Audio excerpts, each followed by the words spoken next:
All right, welcome everybody to the show. A live stream basketball rules expert, just like we do every Wednesday. Super excited as always to be here. Another beautiful day in the San Francisco Bay Area. Excited to be here this morning. I really am. Got some new stuff we're trying. Great to see everybody. Rick Watson, good to see you in the house. I'm going to put that there. Jason Hayes says, let's get down to business, and because he's got to go. Walnut Creek crew in the house. Les O'Connor, awesome. Great to see you. Billy Mack, of course, in that small little corner of Connecticut. And Mike Goodwin, holding it down from Alaska, if he's not at some other part of the country. Danny's in the house. Awesome. Good to see you. And of course, Mike O'Connor from Mike Connors, pardon me, Mike, from Tampa, Florida, in the house. Excellent. Marcel holding down the South Bay here. We should have a beautiful day in the neighborhood. And the Zooch joining, having breakfast. That sounds pretty good. The craziness that leads up to this show for me at 7 a.m. in the morning precludes often the consumption of food, but the magic elixir is always present. Okay, awesome. All right. Hey, so one of the things we do, how do we, I get asked occasionally, I remember Jason asking, rules book, challenging. Rules book, it's there, right? It's got pages. How do we go about consuming the rules book in a fashion that is accessible, right? Not everybody is best learns by reading. Not everybody has the ability to absorb that information in that fashion. That's something we like to do with this show, Basketball Rules Expert, is bring the rules off the printed page. Breathe life, simplify, clarify, talk about, right? Many people are visual learners. You show them a play, that's illegal. Okay, I understand that. You tell them the rule that explains why it's illegal. Okay, all right. Maybe yes, maybe no, etc. Right? So we have learners with different styles. I want to get rid of that. I can get rid of my tilde. Awesome. So how do we go about learning rules, right? So I was pretty good at math in school, and something I really loved was what's the word?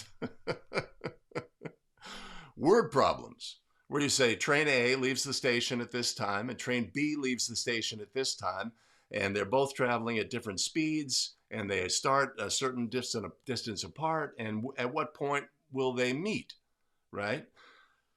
We're bringing rather than starting with an equation, we're starting with a problem, a word problem. Oh my geez, that was hard.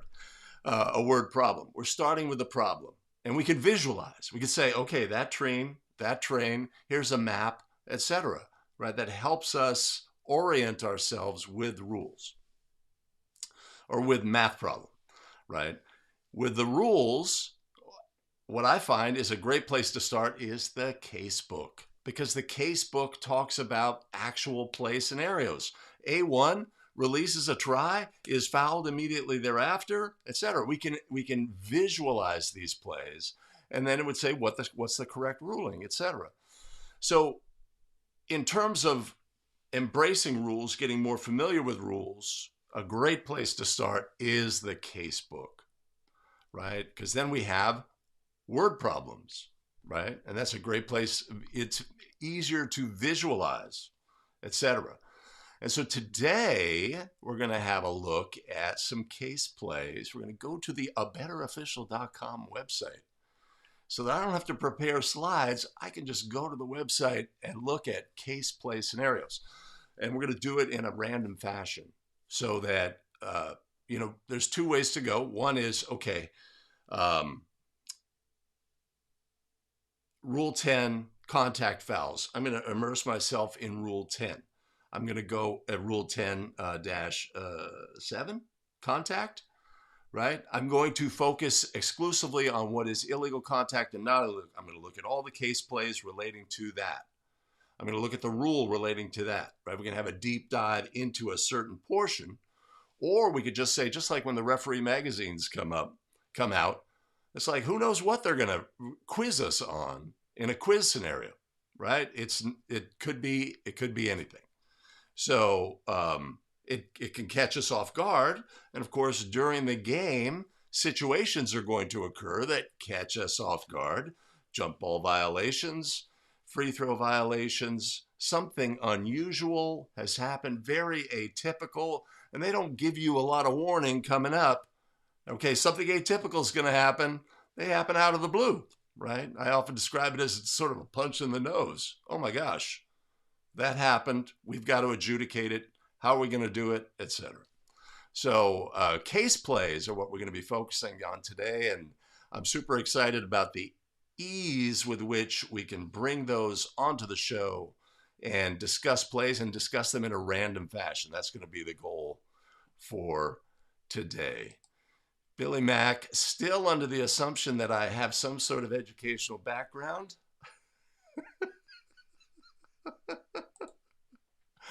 And Jason said the rules book is not easy to read, and that makes a lot of sense, right? But we have to, obviously, we're going to enforce the rules. We have to know the rules. So how we can get to that place, if you are a learner that,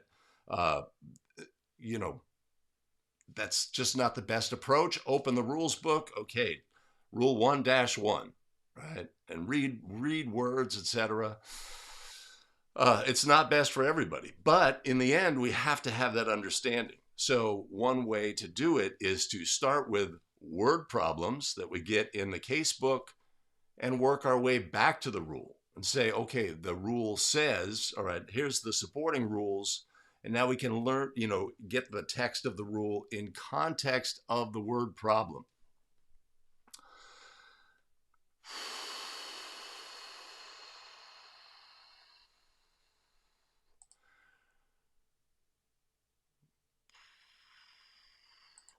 Basketball library each season. So here in California, Rick, we, in my local association, let me get this down to a manageable size. Rather than, they have the rules book and they, that's part of your membership. But rather than use the case book, they use a NASO publication, Rules by Topic, which does a little editorial version of the case book. Sometimes it brings over casebook language exactly, but sometimes it's editorialized a little bit. The purity of the casebook is something that I've always appreciated myself. Mike O'Connor's, Mike, I've given you an O and an apostrophe in my brain. Oh my goodness. Mike Connors, the rules book becomes easier to read. That makes sense. The rules book becomes easier to read. Let's do this. Let's go. I'm going to add a background color.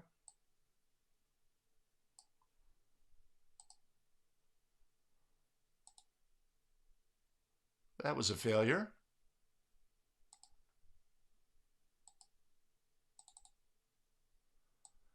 We're going to make this color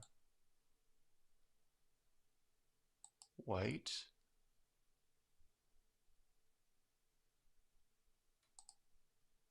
And the background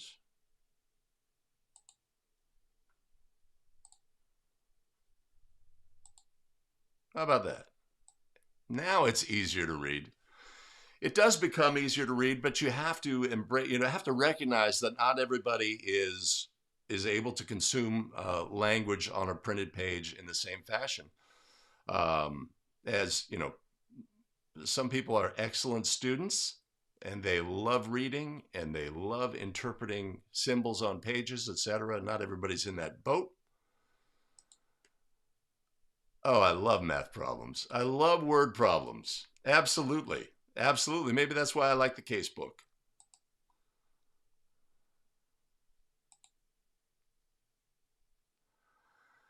Excellent, Rick. Yes. Because the case book brings us closer to real real world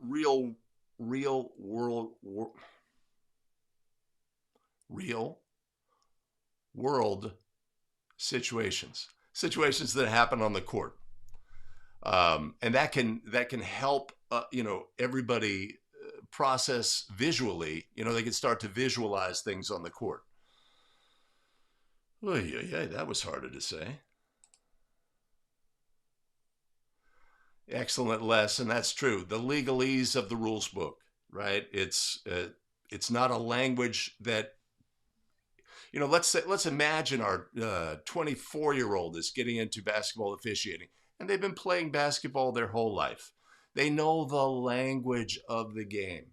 They know how coaches speak. They know how players communicate. They know how announcers talk about games. They know everything about the language of the game. And now they are responsible for enforcing rules. They open up the rules book, and the rules book's not speaking that language. This is a completely different language, right? And we have to embrace the fact that it's a language that, it's a language learning situation. And it's a challenge. Billy Mack says, jump on with the like button so we can get Greg to the villa. And indeed, of course, there is no substitute for seeing plays, especially, yeah, it's the truth.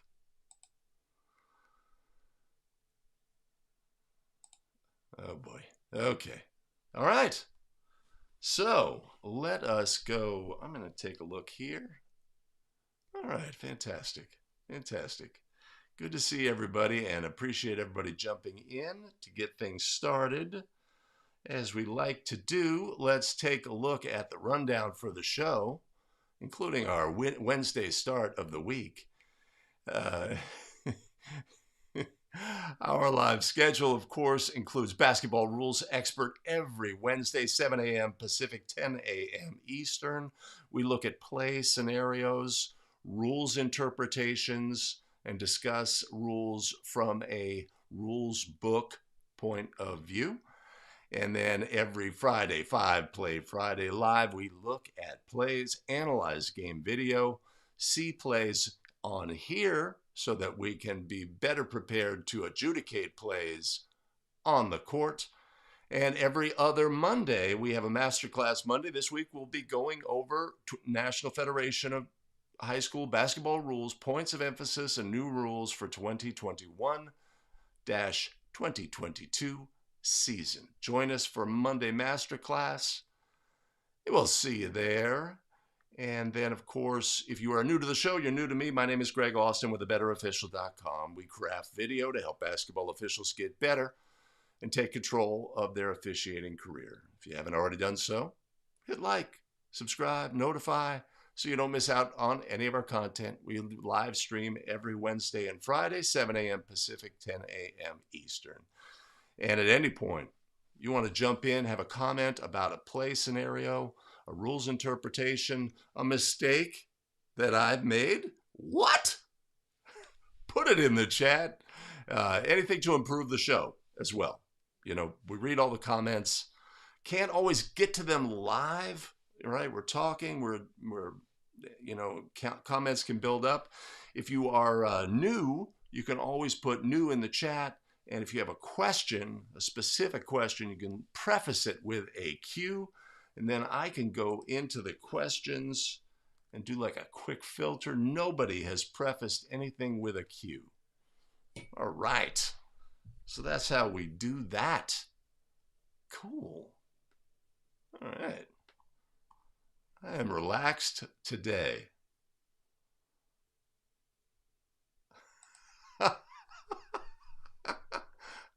It was a week adjacent at the very least. Okay, Les loves the rules by topic, right? And that's what we have here in California, in the San Francisco Bay Area, with our local associations. I think Marcel's down in the South Bay. I don't think they do that down there. I don't know what they provide. Let me know what they provide you, Marcel, down in the South Bay in your high school association.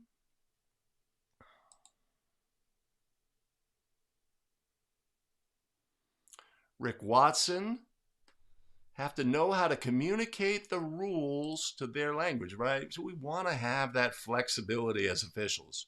As officials, we want to have the flexibility to enter a discussion with other officials and have extremely precise language, right? Where, we get rid of all the vernacular, all the on-court language, announcers, people who are game adjacent, announcers, and the stakeholders in the game communicate about the game differently than officials. We just have to recognize that. It's not their job to know that, what the definition of illegal contact is. It's like, he hit me on the elbow, ref. He hit me on the elbow, right? That's different than illegal use of hands, right? So we need to have that flexibility. We're going to talk here as officials. We're going to use a very precise language, or attempt to, and have really a lot of discipline around that. We're going to present a ruling on the court. We want to have a lot of discipline in our language. We don't want to start using vernacular when we are presenting a ruling on the court. But we're having a discussion with the coach about what the player did. We need to have some flexibility and have some ability to communicate with the coach or the player about what was illegal about that, and meet them where they're at, something that they can understand, and so we can have a common ground. If we're speaking in officious language, right, we're not going to be able to communicate as effectively.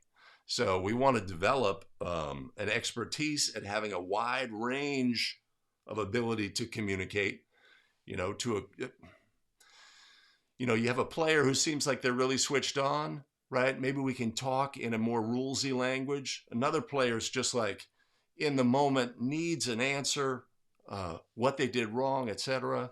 We can communicate. We want to have flexibility in our ability to communicate, and one that helps them to listen and understand.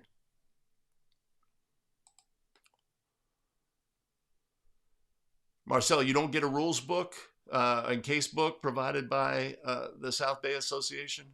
Let me know. The Zooch has complete flexibility in his language. Excellent.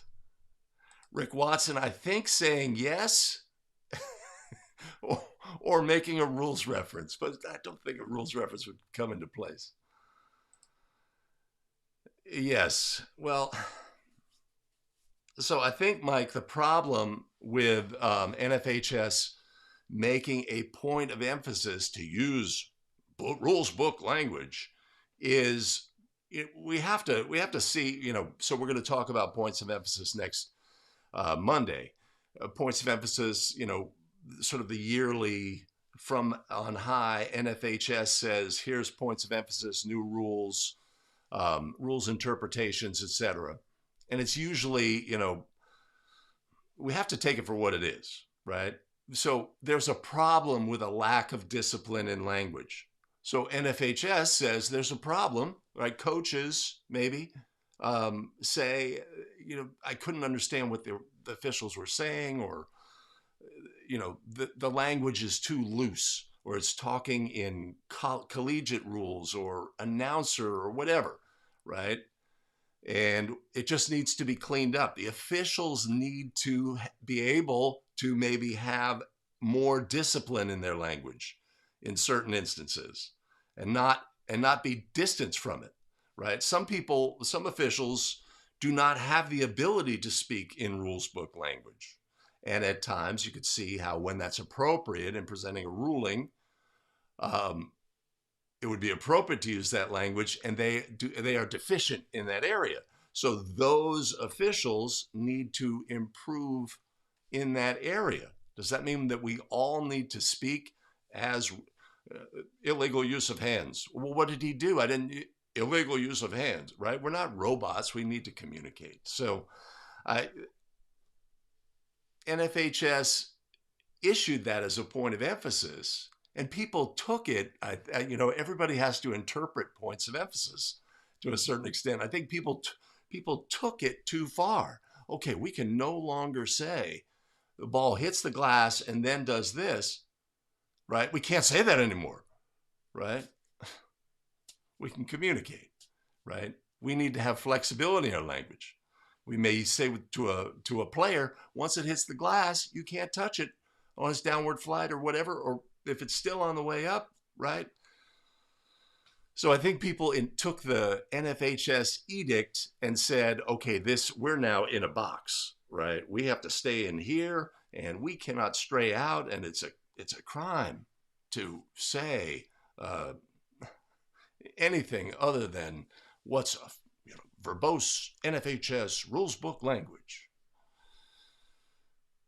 A balance to be sure.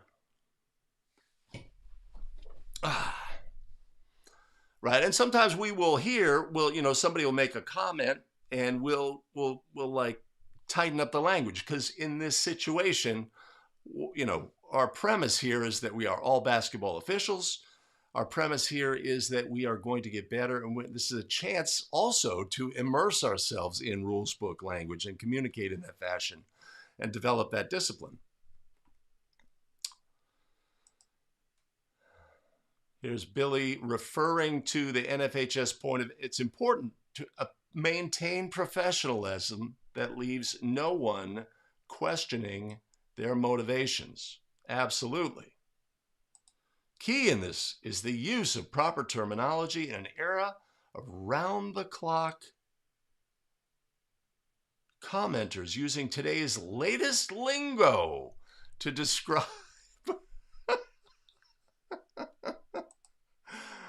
officials cannot be caught up in that shift to less than professional terminology, right? Okay.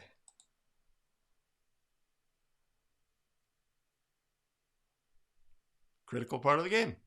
Having that availability, having that discipline and the ability to communicate in that fashion. And again, I often refer to the NBA has now adopted situations where there's a rules review. They go to the monitor, and then the crew chief on the game hits a button and talks to the audience and presents why the ruling is the ruling. And their use of language in those situations is phenomenal, right? It's a clear communication. It doesn't hide behind rules book language. It communicates in a fashion, but it's not undisciplined. Right? It's a great combination. And that's what we want to have as officials, the ability to make that communication, not be undisciplined in our language, etc. So, wow. No, it's a full timeout, baby.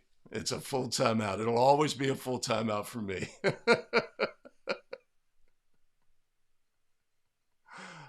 I am with you 100%, and I support you. I support you 100% in saying full timeout. Right. So here's the thing, is saying full timeout. Is anybody confused? Is any stakeholder in the game confused? Nobody's confused. Everybody understands. Right. The point of emphasis is there's confusion created by the lingo, or somebody's got their panties in a twist and feeling like officials cannot use any sort of language. Yeah. Yeah.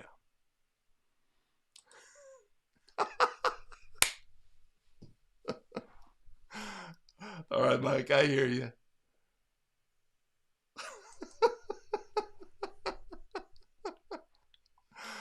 Mike Goodwin, nice. Giving him the business down there.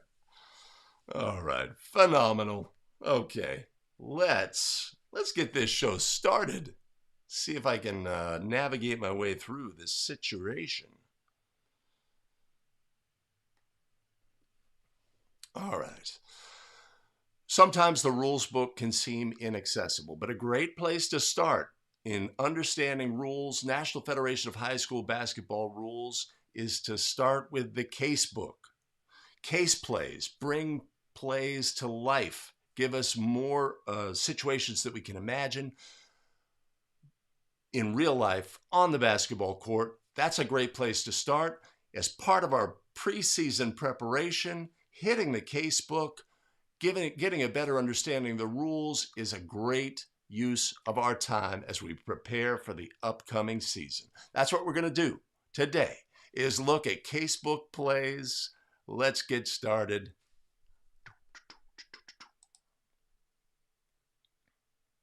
Whoops.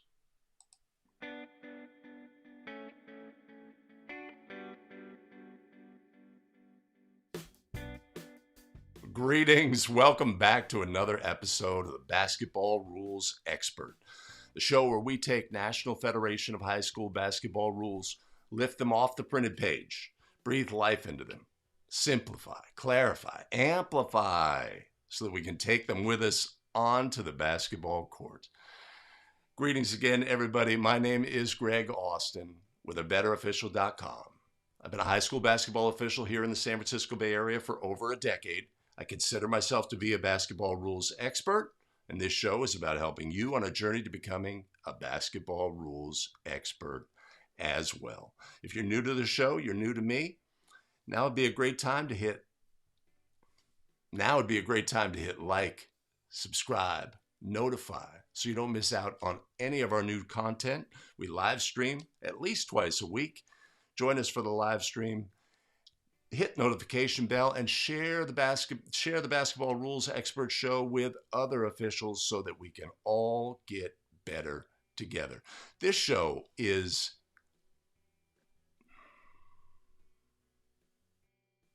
right. Just a second. This show, give me a second. This show is brought to you by a phenomenal group of show supporters: Tom Hennian, Les O'Connor, Chris Williams, Jim Kane, and the phenomenal Philharmonic. Much appreciated and much love. You want to support the show, you can always buy us a coffee. There will be a link in the show notes below. Thank you so much to our show supporters. All right, today we are looking at case plays. We're going to take just a random look at the case plays. So there's many approaches we could take in approaching the case book. One is I'm going to look at all of the foul case plays. I can look at all of the violation case plays. I'm going to look at all of the definition case play. All right, we can have a specific focus. Another is we could just say, okay, random case play. Let me see if I can get the ruling. Another one, random. Did I get the ruling? Random, right? That's what we're going to do today. Let's just take a look at some random case plays and see if we can get better as basketball officials. Okay, let me adjust this. Now I want to adjust this so that it's here.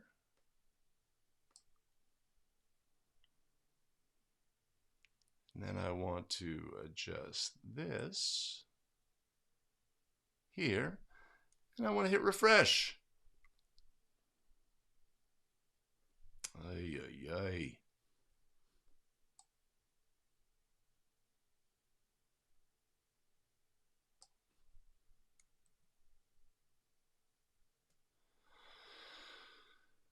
Where is the ball awarded to the offended team when prior to the bonus, A, while trying for goal, A1 charges into B1 and then releases the ball and it goes through Team A's basket, or B, airborne shooter A1 charges into B1, after which A1 touches the ball while it is in the cylinder? right? So we have two play scenarios, and we're wondering where is the ball awarded for the resulting throw-in after these plays, right? We have a airborne shooter A1 charges into B1, and while trying for a goal, A1 charges into B1 and then releases, right? So we have two separate play scenarios. We need to know when the ball becomes dead in these scenarios and what the ruling is and how to resume the game with the resulting throw-in. So we look at the first play. While trying for goal, A1 charges B1 and then releases the ball and it goes through the basket, right? So when A1 charged into B1, that is a player control foul that causes the ball to become dead. No goal can be scored. So what happens when the player releases the ball and it goes in the basket? That was during a dead ball. That does not apply. And in B, airborne shooter A1 charges into B1, after which A2 touches the ball while it's in the cylinder. Okay, well, that's goaltending, or that's basket interference, right? Is it? We'd have to know when the ball becomes dead.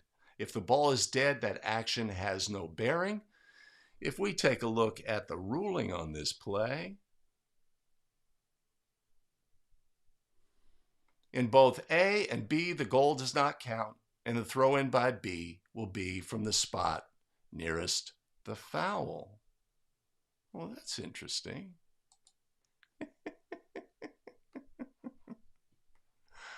I see. Let's see, I do this here. So, I forgot to answer the question.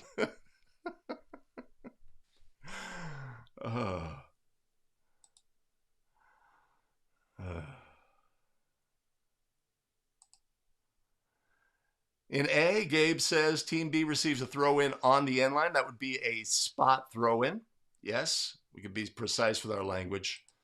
And as Les comes through, designated spot throw-in on the end line. Easy peasy, right? But the key thing in this situation is knowing that the ball has become dead and therefore there's no violation. We're going to go to the spot nearest the foul. Really straightforward play. But we've sort of, this actual case play, probably a little bit inaccessible language-wise. I don't know if there's some words missing or what. But what we're going to do is I'm going to go there. And when I go there, I'm going to go there so that that's ready to go. Yeah, I got to get my rhythm down with this setup I've created.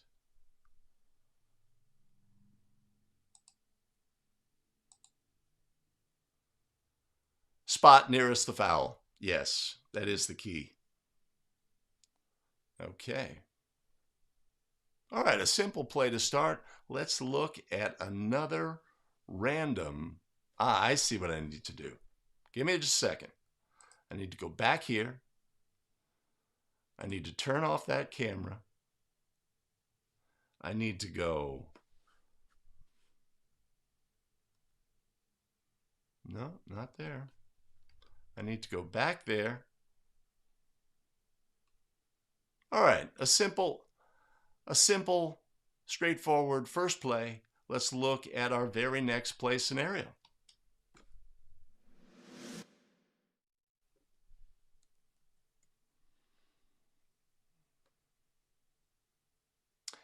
Let me do that again,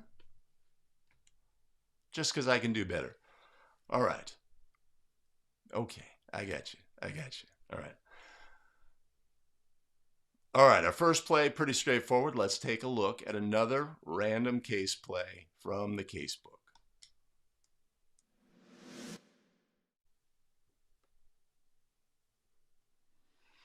While A1 is attempting a final free throw, B1 enters the lane too soon, followed by A2, both of whom are in marked lane spaces, or B1 in a marked lane space enters the lane too soon, Then shooter A1 steps on the free throw line while releasing the throw.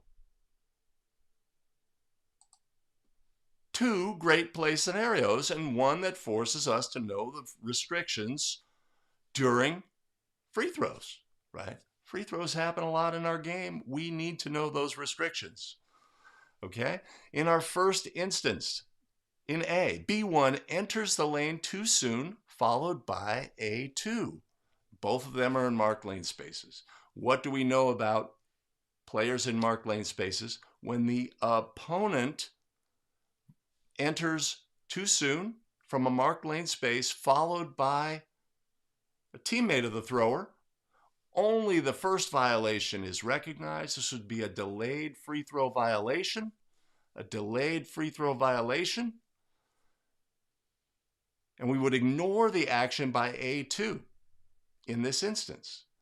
In the second instance, B1 violates, delayed violation, followed by the thrower committing a violation. This would be simultaneous violations by rule. The free throw has ended, and we would go to what happens next. Now, NFHS says, in this instance where the opponent violates and then the thrower violates, we need to strongly consider whether or not the opponent's actions were distracting.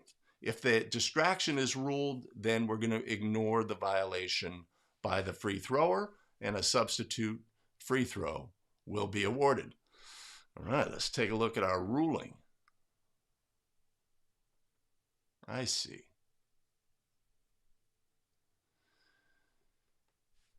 And then when I'm going to do a ruling, in A, the violation by A2 is ignored, and if the try is successful, the goal shall count, and violation by B1 shall be ignored. If the try is unsuccessful, the ball shall become dead when the free throw ends, and a substitute free throw shall be attempted by A1 under the same conditions as those for the original free throw. In B, a double violation is ruled and the ball is put in play using the alternating possession procedure. Comment, anytime the defense violates first, followed by a violation by the free thrower, the officials should consider the possibility of distraction. Right? So if we look at our original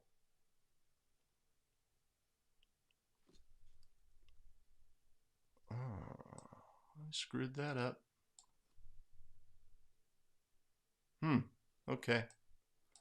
Now I've done it.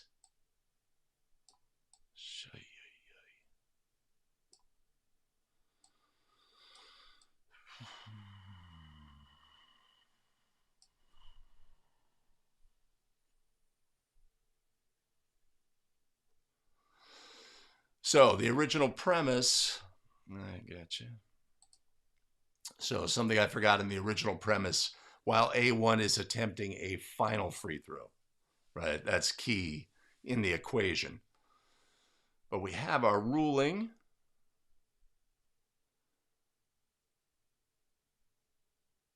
Yeah. Okay.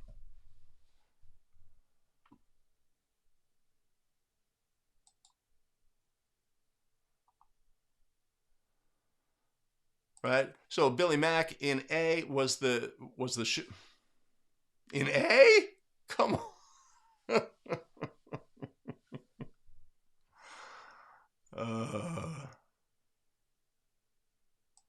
A, delayed violation on B1. B, go to the AP arrow. 100% correct, Mike. Delayed whistle for scenario A, reshoot if free throw misses. Correct. I'm going to ignore that. In scenario B, Danny, disallow the free throw. No indication that the initial foul distracted the shooter. Yeah. So, we always need to evaluate that. If their movement was simply moving their left foot, they step on the line of the lane, a subtle movement, they tap their foot into the lane and then back, they, went too early. We can't get carried away in that scenario of saying, oh, oh, any violation is distraction. We just need to consider it, right? Let's say the player steps into the lane and, says, ah, crap, right? Or something else. Or we see a noticeable reaction by the shooter, right? They turn and look at the player who violated, right? Then we can consider distraction.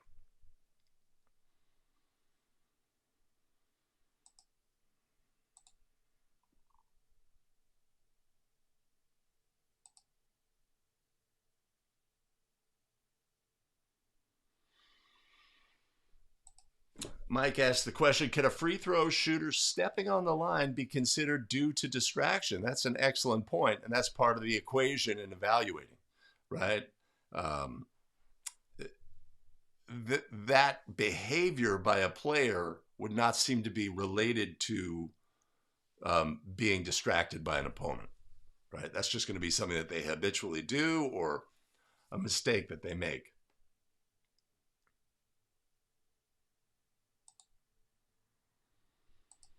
Right on. Okay, let's get some rhythm going. I'm taking a long time today, man. All right. So what I'm going to do is the first thing to do is to turn off that dude and go there. And now I'm here. And now I go here. And I do that.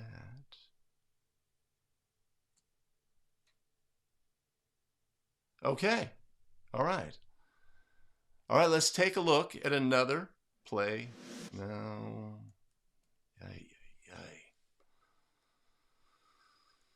4.37.1.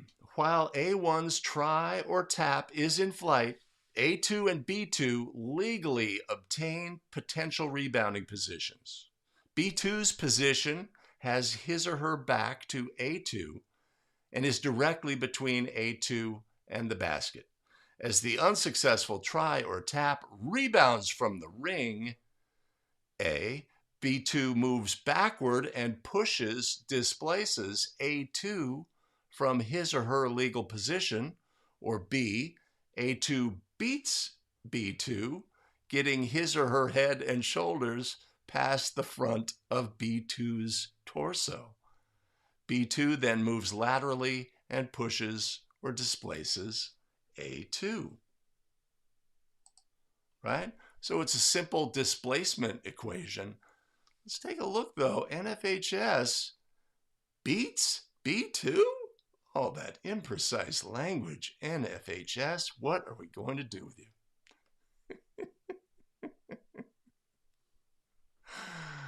Okay. It's really a question of who displaces whom. Who displaces who, right? That's a simple equation. Displacement is a fundamental illegal activity in the game of high school basketball. Displacement is a foul. It's very straightforward. Let's see our ruling on this play. A foul on B2 in both A and B. So in B, A2 beats B2, getting to his or her head or shoulders past the front of B2's torso. B2 then moves laterally and displaces. And in the first play, B2 backs into the player and displaces. But the key is that in both situations, displacement has occurred. Displacement is a foul. Very straightforward. Ruling on the play. Were the officials correct? We don't know. Okay, I'm going here. No. Before I go, I have to turn this off. I don't have to figure out a way to automate the turning of that off. Tab. No. There.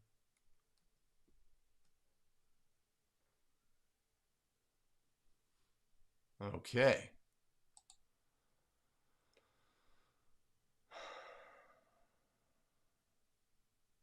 Mike has both plays being a foul. Foul. Rick, 100%. Mike sees the red herring of head and shoulders. Displacement is always a foul. That's really a simple understanding that we can have as officials. Randy's going to be using judgment on this play. Let's see, if I go here, if I hold that, no, it still disappears. Okay. Different, weirder wording language. Yes, true. Billy, good summation. We're not, and of course, when players with inside position displace their opponent, coaches will always say, always, I guarantee it, it's just boxing out. It's just boxing out, right? Boxing out, of course, is preventing a player from getting to a spot as opposed to displacing a player. Now, judgment is really going to come into play on displacement. Sometimes players can be moved and in a legal fashion, and it's not displacement, right? This is where our judgment comes into play.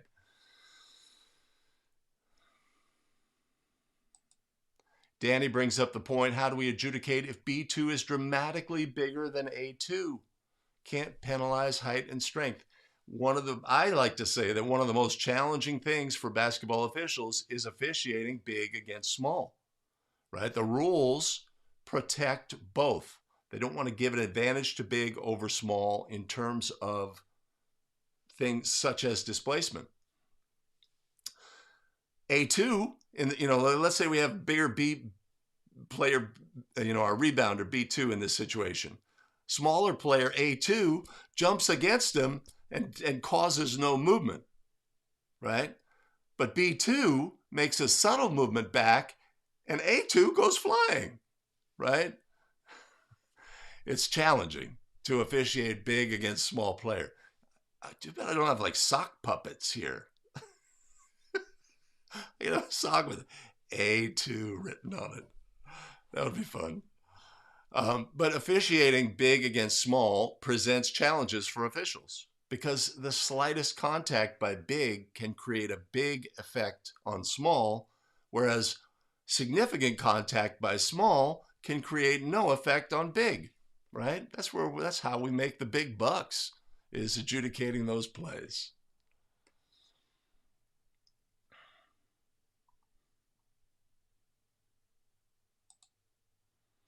The Zooch pointing out that many players and coaches, probably originating from coaches down to players, believe that displacement during a rebound is legal action.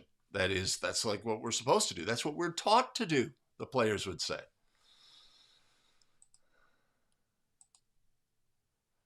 Gabe with the question, on rebounding, in the scenario with B2 in front, what are the limits they can do with their arms on a box out, screen out? I sometimes see players restrict movement. Okay, so we have a rebounding situation where a player is in front of another player. They are not allowed to hold that player. Does that hold occur by putting an arm behind them?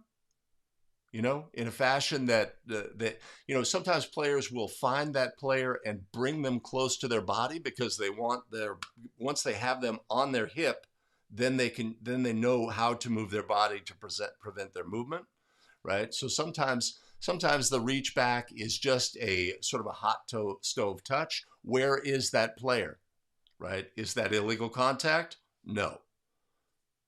Sometimes that situation is they are holding that player in a position behind them. Is that illegal contact? It certainly can be, right? And another situation is they reach back with that and they grab an arm, again, to hold that player, and that would be illegal contact.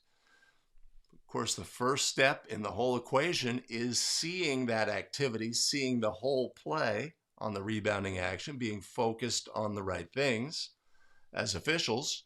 And again, that's where we make the big bucks, is making those judgments. If a player impedes another player's movement by holding them, that is illegal contact. by rule.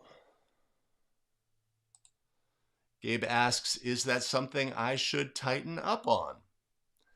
What we need to tighten up on is our understanding of what is legal contact and illegal contact. And then, once we know that, then we can use our judgment on a play and see if illegal contact has occurred and whether a whistle should be put on the play, right? That would be our broad definition. Now, we always have to make judgments about whether contact was illegal or incidental, right? If B2 has position on A2, B2 reaches around, grabs the player, holds them against their hip. The ball is slightly to the left of A2, or B2 rather. B2, with the advantage that they have gained, gains control of the rebound. We have to make a judgment about whether that player was affected by the illegal contact. Now, if the ball caroms in the opposite direction away from those two players, do you have a situation where this contact becomes incidental? That is your judgment on the play, right? Ball goes in the basket. Was the contact incidental? That is your judgment on the play. That's what I'll say about that. That would be your approach to officiating, where you are making judgments about whether contact was illegal contact or incidental contact, right? That's what we'll say about that. So what we need to tighten up, Gabe, is our understanding of what is illegal, right? And understanding how to apply the rules to the game situation. Try not to get myself into too much trouble.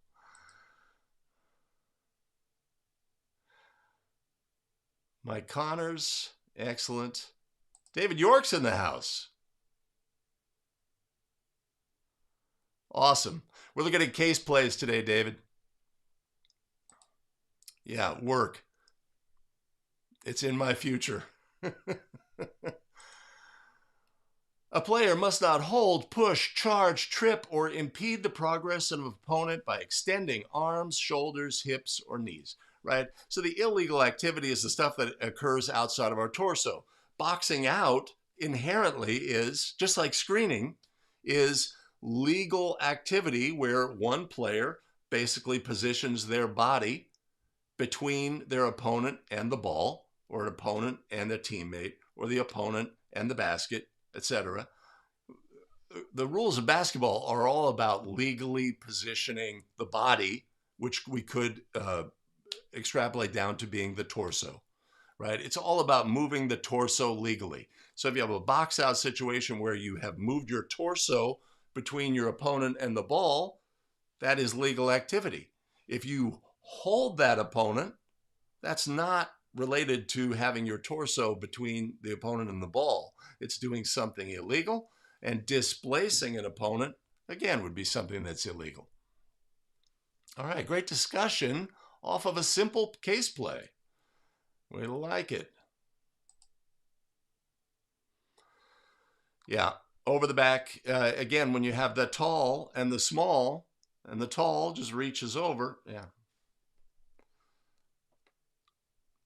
But also, Danny, this is a great example of, this is what NFHS says, okay, we don't want officials getting into the use of this language. This is the language of the stakeholders in the game, the fans, etc. We don't want officials saying, it was over the back, right? Hey, I got over the back on B2. That would be a good example of what NFHS was trying to clean up.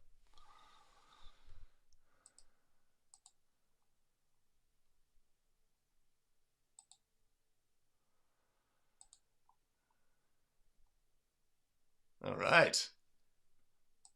It's going off in the chat. All right, Gabe, that's why we're here. Thanks for asking the question.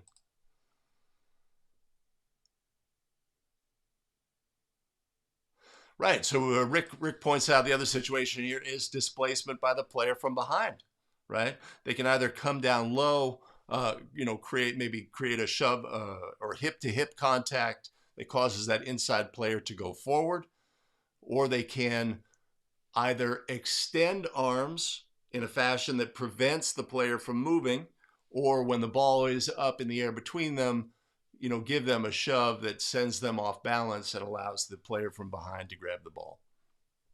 But again, key to all of this, right, is understanding what displacement is, understanding what illegal contact is, but also to be officiating the right things. When we officiate rebounding action and we are looking at the right things, it's a much simpler process than doing what some bad behavior that some officials exhibit, which is potentially not looking at the right things. Over the back is blowing up in the chat.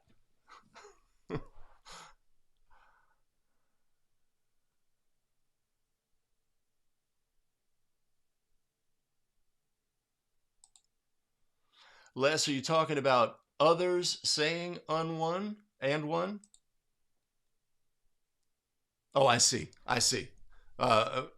Calling fewer fouls where contact may have been incidental, since the player was allowed to complete their movement and put the ball in the basket. I understand you completely.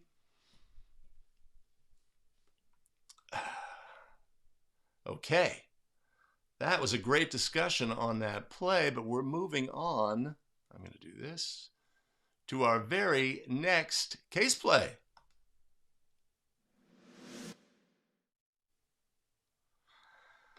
While A1's three-point field goal attempt is in flight, A3 fouls B1. B is not in the bonus. The three-point field goal attempt is successful. Okay? Ball is in flight. Teammate of the thrower, of the player who released the try, commits a foul, right? When a foul occurs while a try is in flight, does the ball become dead, right? We need to understand when the ball becomes dead and when it doesn't. When a try is in flight and a foul occurs, the ball does not become dead. The result of the try will count. That's our first step in this equation. Since Team B is not in the bonus, Team B will be awarded a throw-in nearest the spot of the foul. We're going to score the goal, award and enforce the foul, report the foul, and award a throw-in to Team B, spot nearest the foul. Score the three-point goal. Team B will be permitted. Oh, Greg. Come on, ref. Oh, got me. Oh, that's tremendous.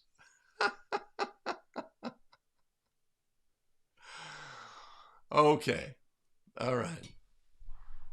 Team B will be permitted to move along the end line on the ensuing throw-in. That's the actual point of the case play here, and it caught me. Okay. All right. There goes my perfect game.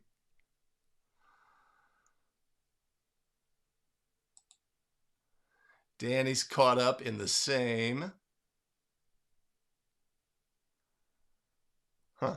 So in this situation, NFHS says that the ability by Team B to move on the end line after the resulting three-point goal supersedes awarding the ball for a designated spot throw-in due to the foul. That's our takeaway on this case play. Am I reading this correctly? Score the three-point goal for Team A, for A1 rather. Team B will be permitted to move along the end line on the ensuing throw-in. Right, so that's the point of the case play, right? And that's also why case plays are in existence. Is we have the rules, but situations have come up. We need clarification about the rules, right? It's not a simple let's just make up play scenarios that reflect the rules. Here are play scenarios that have occurred, and we are going to potentially provide, NFHS says we're going to potentially provide additional rulings about how to handle situations or clarification thereof. This clause that says Team B will be permitted to move may be buried in the rule or obscured by language, etc., that could make it hard to understand. So we're going to score the three-point goal. Team B will be permitted to move along the end line on the ensuing throw-in. So even though the result of a foul in this instance would be a designated spot throw-in nearest the spot of the foul, in this instance, the scoring of the goal and the freedom allowed to move supersedes that. Who's learned something today? Oh, I would have kicked this one. Oh, my goodness. Les is in the kicked club. All right, this is fantastic. Oh. Billy Mack, a team retains this privilege if the scoring team commits a violation or common foul before the throw-in ends and before the bonus rule is in effect. And is that from a rule, Billy? Let me know. Let's see. 6-7-7 exception 2.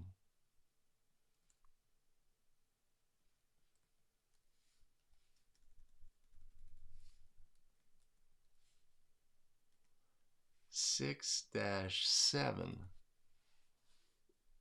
Let's take a look.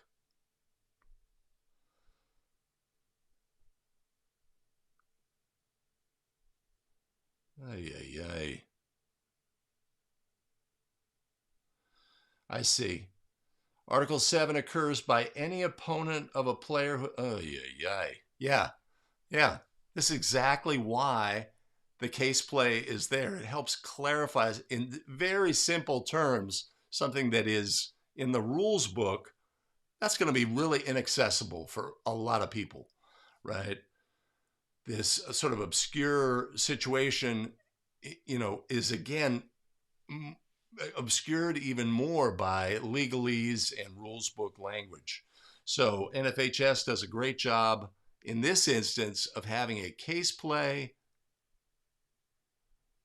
which is simple and clarifies, score the three-point goal for A1. Team B will be permitted to move along the end line for the resulting throw-in. That is fantastic. All right. We're the Got Me Club. Awesome. That's fantastic.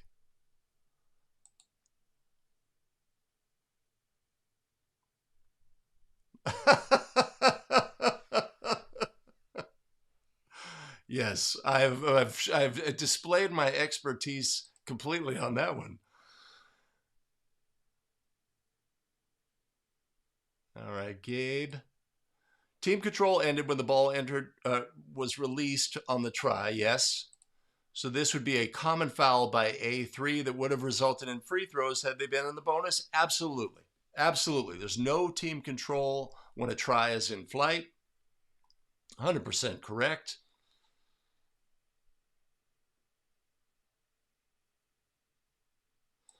Mike, because the foul was not a team control foul, the ball did not become dead when the foul occurred. If the ball had become dead, obviously the goal wouldn't count and the team would not have the ability to run along the end line. Fantastic. I'm going to bounce. No, I want to go there. And I'm going to say, well, our so-called expert learned something on that play. Let's take a look at our very next play scenario.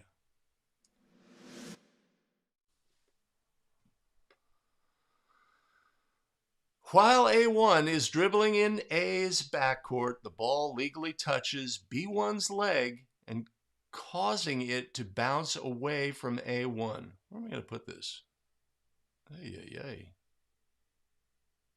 Okay. While A1 is dribbling in A's backcourt, the ball legally touches B1's leg, causing it to bounce away from A1. A1 quickly recovers the ball with two hands and then starts another dribble.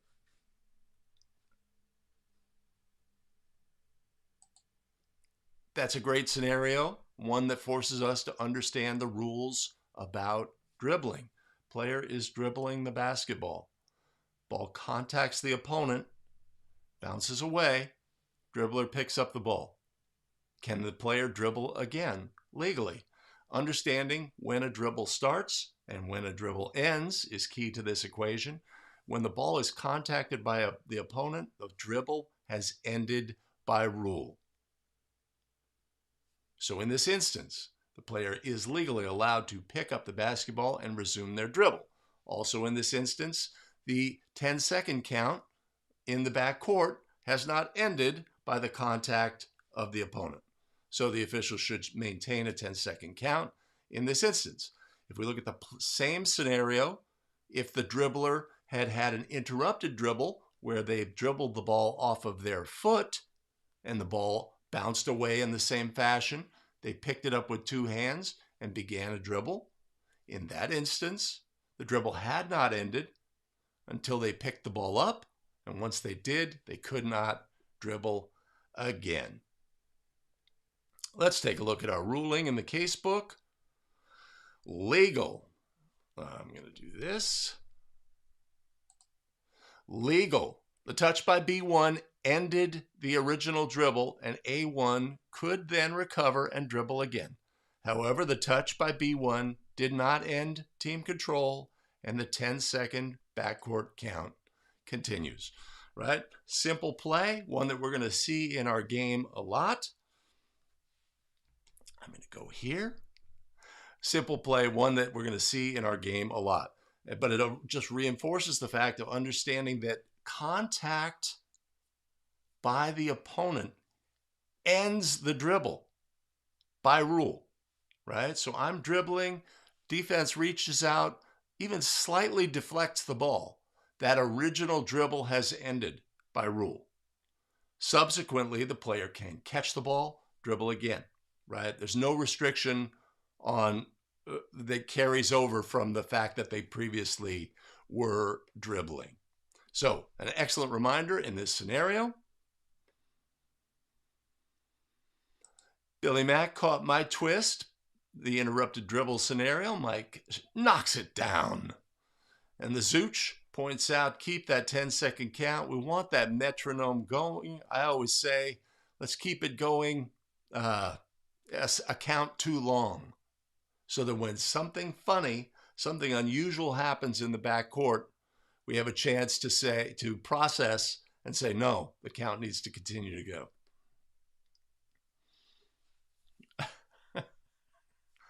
I don't know. All right.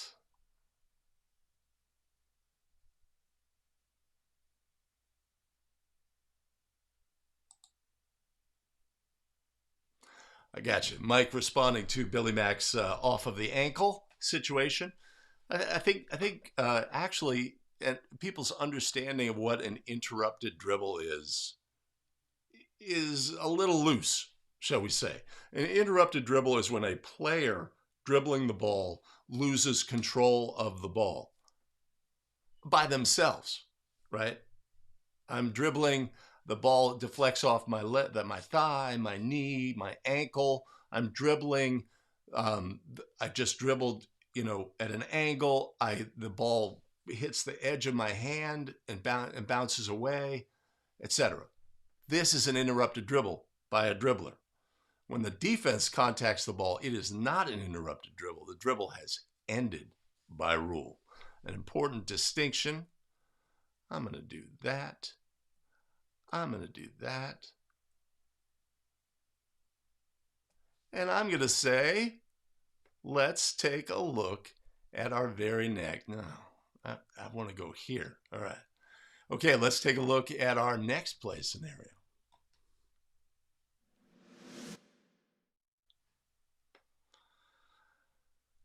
While attempting a throw, get rid of that dude.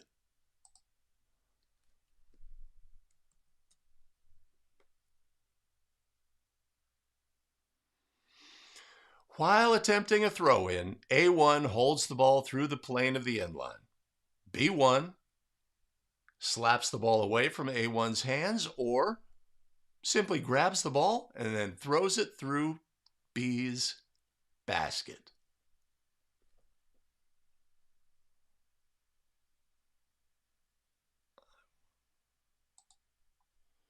Right? Certainly a point of emphasis during throw-in week. There will be a link above to our full playlist on throw-in rules and restrictions, where we covered this kind of play in depth. If you have any question on throw-in plays, follow that link to that playlist. So A1 holds the ball through the plane of the end line, right? So first of all, during throw-ins, thrower cannot penetrate the plane on the edge of the court and extend through the plane legally with any part of their body. But the thrower can extend the ball through the plane. And this creates a unique situation, right? We have to recognize this is a very uncommon situation, but one that is legal. It's legal for the thrower to extend the ball through. Let's get this off my head. Come on, get it up. And the rules have to sort of reflect this this unique situation. So in play A, the defender slaps the ball from A1's hands, or B, simply grabs the ball, takes it away, and scores. Both of these plays are legal. I would ask, have you had this second scenario happen in your game where a thrower extended the ball and the defense took it away from them and scored? Has anybody had that? Put a comment in the comments below if you have. What a unique situation, and one that's our brain is going to have to say, oh my gosh, what is occurring on this play? Because what's going to be the energy in the gym if that happens? It's going to be berserk, right? It's going to be crazy stuff. So let's look at our ruling on this play. In A, no violation has occurred and play continues. And in B, implied, no violation has occurred and scored 2 points for Team B. Also, expect a timeout by the Team A coach. Anticipate that. Oh. Has anybody had that? The take the ball out of their hands and score. Man, can you imagine?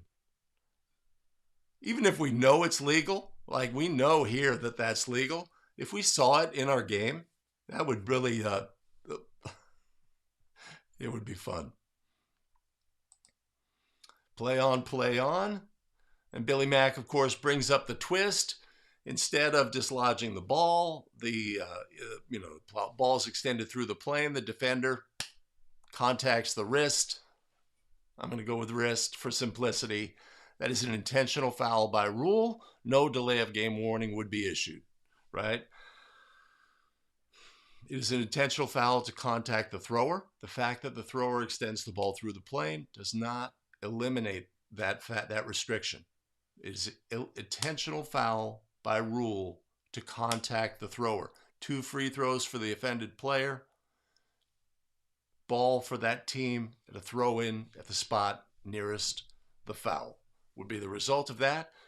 Unlike a situation where we reach through the plane and dislodge the ball or cause a foul, there is no delay of game warning associated. In that instance, we covered it. Yeah, I mean, if you want to talk about ball being part of the hand, right, for simplicity's sake, let's go with wrist. If you want to talk about hand being part of the ball, not ball being part of the hand. Correct, Gabe, 100%. All right. Okay, cool. Now, I'm ready. I'm going to go here. No, I'm going to go here. I'm going to do that. All right. Cool. Let's look at another play.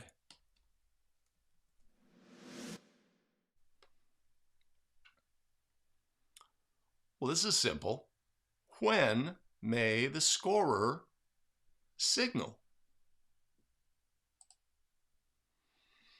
Right? So we give our officials, provide instructions for the table crew about what is expected and needed from them during the game. Come on, Riff. And what are the instances where the scorer may signal to the officials that the game needs to be stopped? Let's take a look at the language used here. If the scorer desires to call attention to a player who is illegally in the game, he or she may signal the official when the ball is in control of that player's team. If it is for a substitution, the scorer may signal when the ball next becomes dead and the clock is stopped. If it is for conferring with an official, he or she may signal when the ball is dead.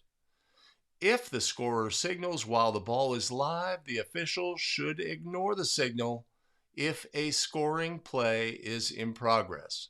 Otherwise, the official may stop play to determine the reason for the scorer's signal, right?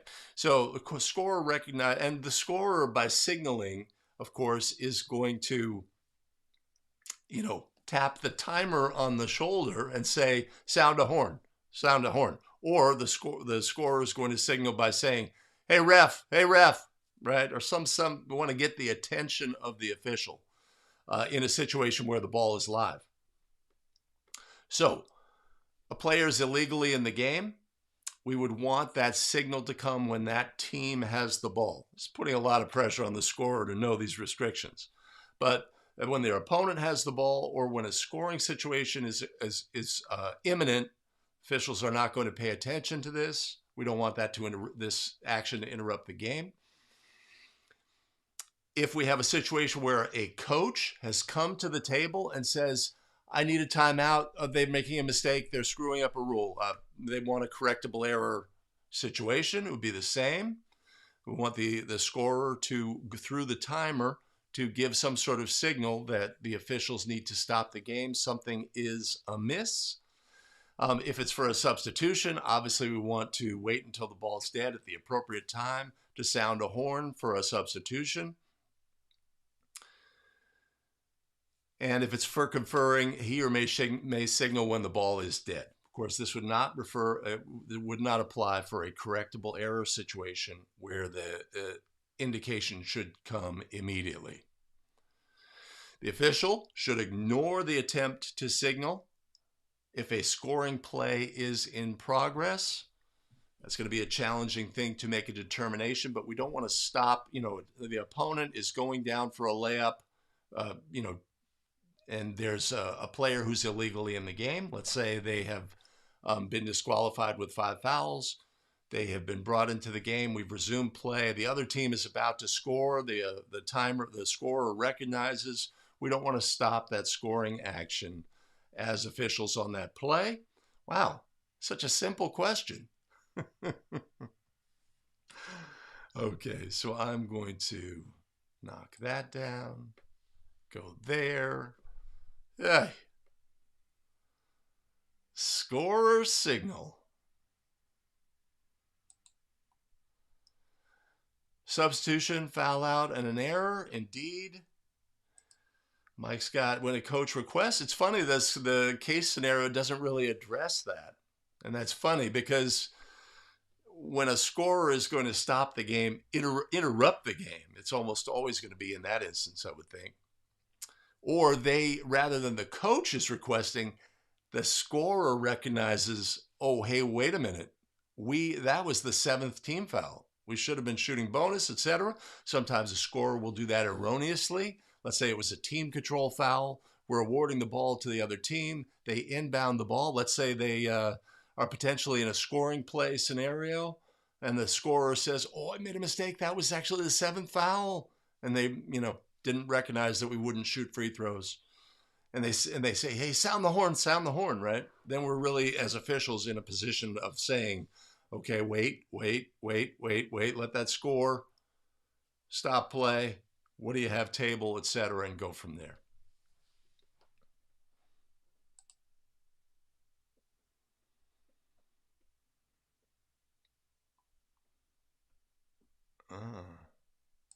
Oh, Les had the ball through the end line taken out of everybody's hands. Oh, awesome. Everybody froze waiting for me to blow my whistle. Oh, excellent. Oh, that's awesome. I have not had that. Lots of confused look by the players, coaches, right? I may say, in a situation like that, legal, right? Just go from there. Hey, team B, or, it's your guys throwing. Go for it. That was legal.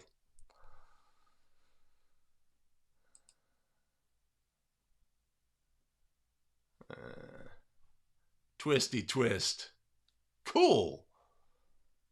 All right. How about another play scenario? Let's take a look at a final play scenario. Wait a minute. Option tab. Refresh. Go up there. Yeah. Let's take a look at a final play scenario.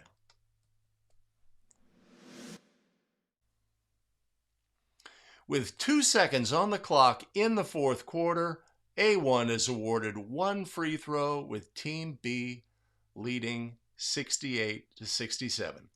A1 throws the ball against the backboard and it ricochets off the ring with such force that A1 secures the rebound. A1's try for goal is successful as time expires. Is that a legal play? Right? So it sounds like in this situation, our free thrower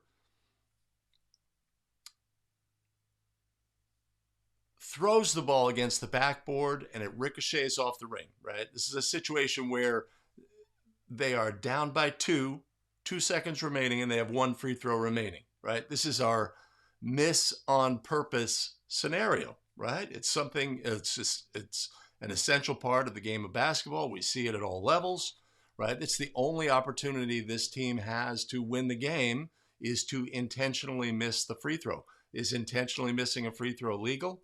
It was the action of the ball in this instance hitting the backboard, then the ring, and then caroming back to the free thrower legal? Yes, it's all legal, right? It's legal by rule. If they had forcibly, rather than taking a normal free throw motion, had done something like an inbounds pass kind of throw, a chest pass throw or overhead throw or anything like that, as long as the ball contacts the ring, it is legal by rule. This team would have tied this game, and we would result by going to overtime. Let's take a look at the ruling on the play. Legal goal by A1. The clock started when A1 touched the ball. Clock started legally. The goal was scored legally. Tie the score. We're going to overtime. A great scenario. Great scenario. We're going to do that. And we're going to do that.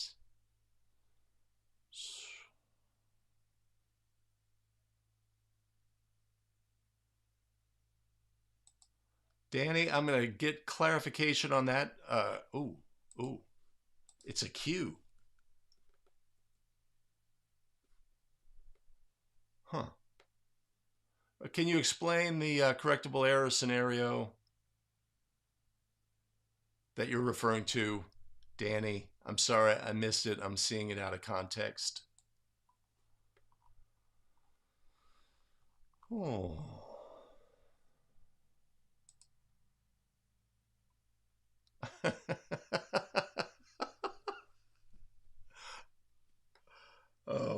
play? Where's my...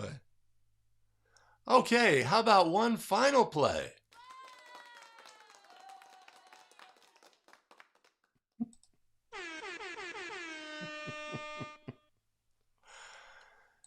Yeah, I don't know what you're referring to, Billy Mack. Is this something from the ancient times? This, what is it, Johnny Carson?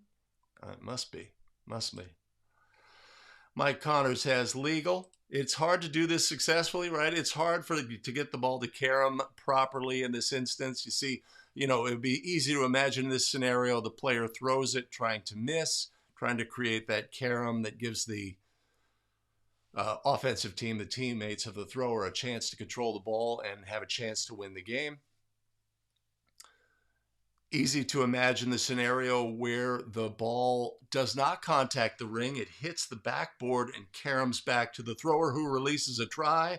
Maybe the clock starts, the ball goes in, people go crazy, right? It all happens very quickly, but we're coming in with a whistle, right? The clock should not have started. It is a violation by rule. We're going to enforce the violation, etc. We need to fix that clock, right? 2 seconds, even though that's a really limited amount of time in that situation. But we want to make sure that the clock is correct. And of course, to know that the clock is correct, we need to know what the clock said before the free throw attempt. One of the basics, that timestamp in all dead ball situations that we have as basketball officials. Excellent. Rick says we're going to overtime. We love overtime. We love overtime. I tell you, I officiated some volleyball, and I didn't really enjoy it because oftentimes I could not wait until the match ended. And if volleyball creates a situation where if a team extends the game, it's going to last, 15, 20, 30 minutes longer for an additional set. I've never had a basketball game that I was disappointed with overtime. Like, oh gosh, we're going to keep going. Overtime's always exciting for me. I mean, because obviously you've had a very competitive game at that point and it wasn't resolved, and we're going to go to overtime and there's more of this exciting game. So funny how that happens.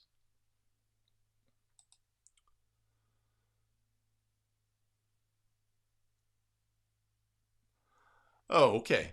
All right. So it was briefly mentioned that the scorer on the previous play, right? So we have a situation where the scorer recognized, we should have shot 1-on-1, right? The ball was inbounded to the team.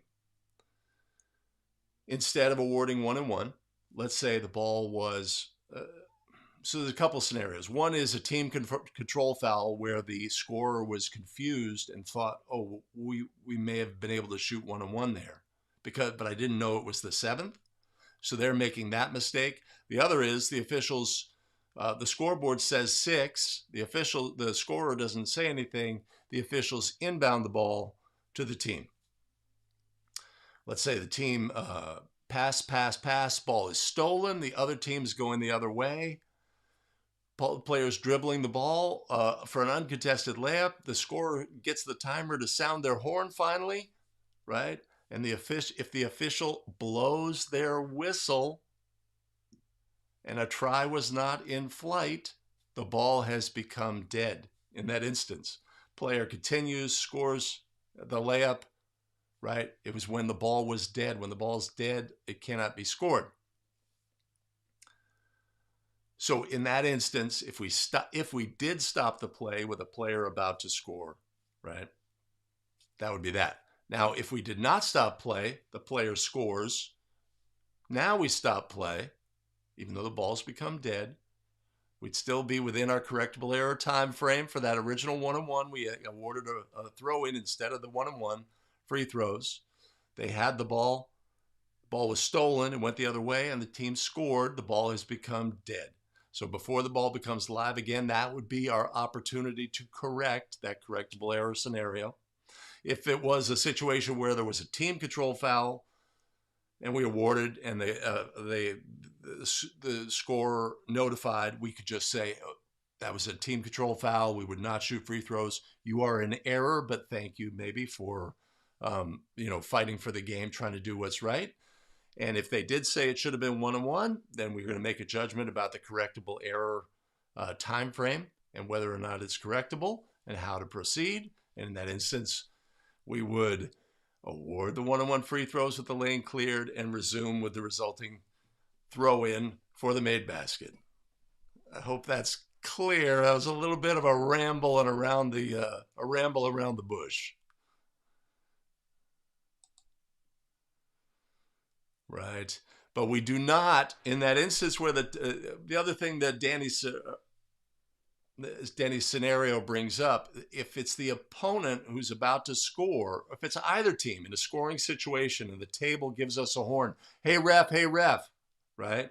We're instructed to allow that scoring play to continue. When let's say the ball, just like an injured player scenario, when the ball is then pulled out and it's not an imminent scoring play, then we can address. It does say in the case play that that previous play, it does say in the case play when the team has the ball.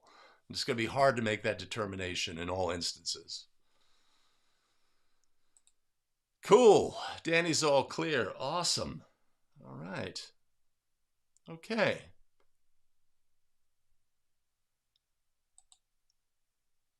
Right. Okay. Let me do this.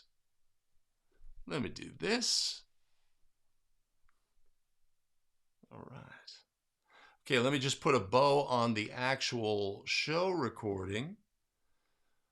Thanks for joining us today for Basketball Rules Expert. Have to thank our fantastic show supporters, Tom Hennian, Les O'Connor, Chris Williams, Jim Kane, and Phil Harmonic.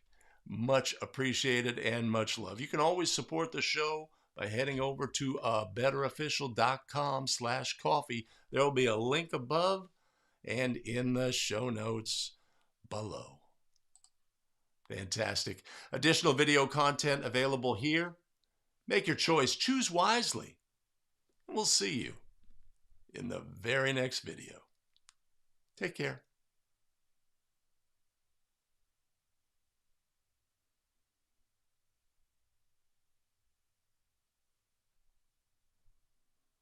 Ay.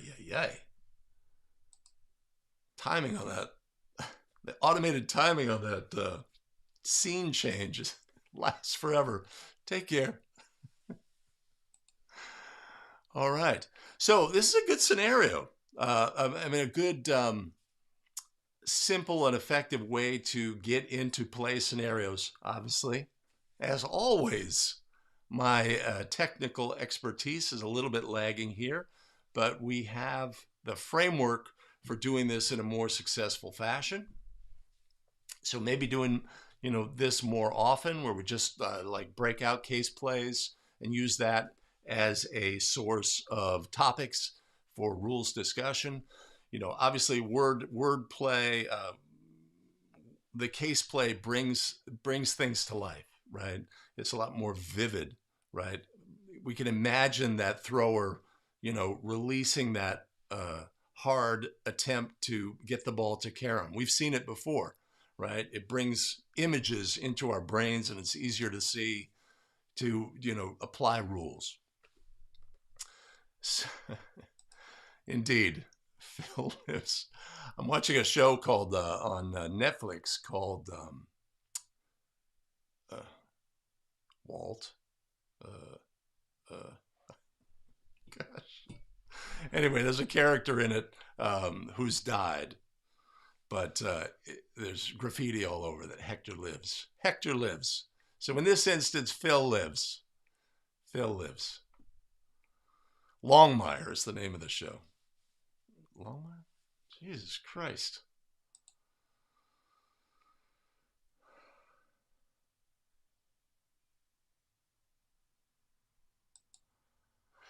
Next week, we do have the point of emphasis. That'll be a good one.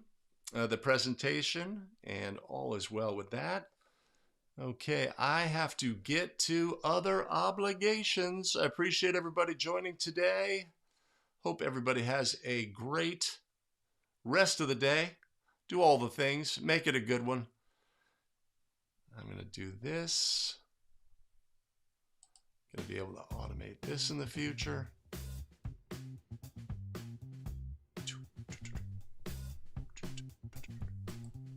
Love the outro.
Hello, little beaker.